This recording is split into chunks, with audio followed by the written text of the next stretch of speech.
important to understand some of these symptoms, which people just look at their physical symptoms and say, there's something wrong with my heart or my brain or whatever it is, and they seek physical mental attention rather than mental attention. And so managing stress is really important. And there are lots of different ways to manage it. We always use in the clinic simple, effective tools like exercise. I think exercise is a great way to release stress. It improves your overall health. I would say aim for at least 25 to 30 minutes. Moderate, just walking on it, or just getting out and walking is a deep breathing exercise. It's a relaxing exercise. It's almost like a meditation, so it helps to calm your body and mind down. So take a walk when you're really feeling stressed. I promise you'll feel better when you get back.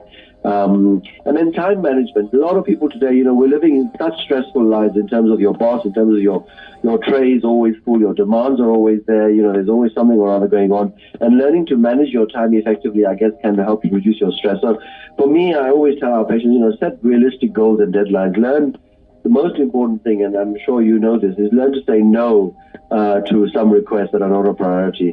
Are you a yes person? Do you always say yes to everybody that asks you a favor? Sadly, yes. Well, that's the problem. We do it and then we realize, actually, I can't do this thing, and then you get even more stressed about it. So, it's really important to understand.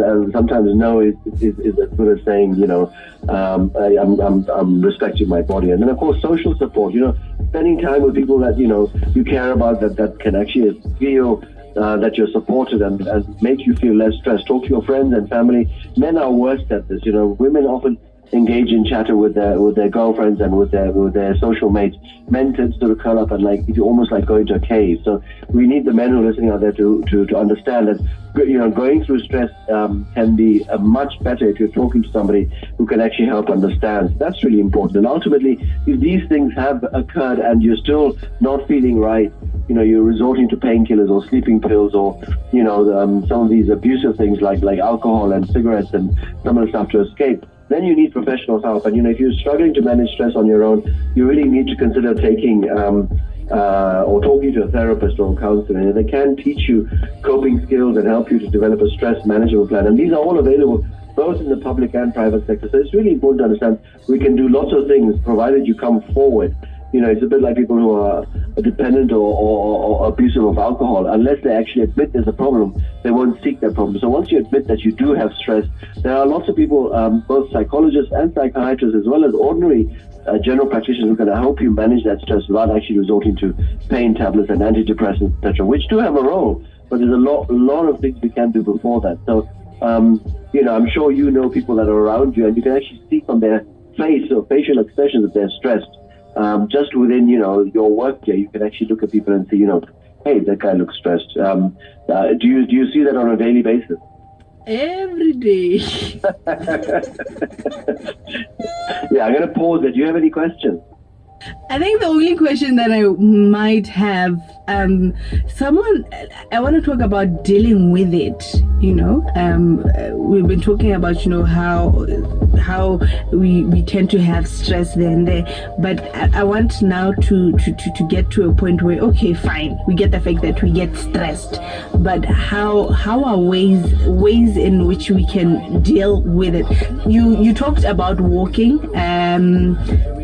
There are people that generally don't like, a bit of exercise there and there, I know you advocate for it, but Doc, not everyone is the reason I say that is, when you're stressed, your mind is just going round and round and round, and you're punishing you. For example, if it's, an interview or a stress, or you're going to get a bank loan, you keep thinking of all sorts of nightmares that may happen. The bank manager says no, or you fail your exam, or you fail your interview, and you get yourself into such a state that by the time that event comes, whatever it is, the interview, the exam, you're just a complete total wreck in terms of your mind, your body, and your soul. Yeah. And sometimes getting out, in nature, you don't actually even have to go outdoors. You can do some you can do what I call kitchen workouts. You can do press-ups and sit-ups, just 20 minutes, or you just take a deep breath in. We know that when you take a deep breath in, the heart goes down. I'm sure when people, particularly if you have had stress, every now and again when you have a stress, you take a huge breath in, sort of almost like a sigh. Yeah. Because what's happened when you look at people who are stressed, we can see it in the clinic, is they forget how to breathe. They breathe from the upper part of the chest. rather than you look at a baby. When a baby is relaxed and chilled, the baby breathes from the tummy.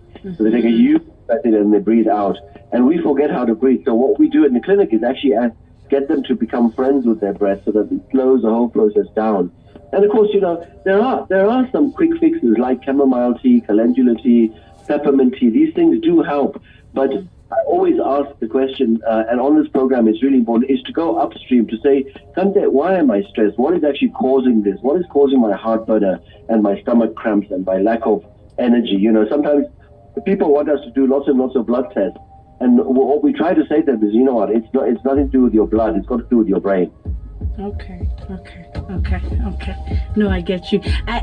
One thing that I picked from radio, a lot of the little radio presenters that I've met before they get on air, they have this thing of shouting or screaming, like taking out the anxiety.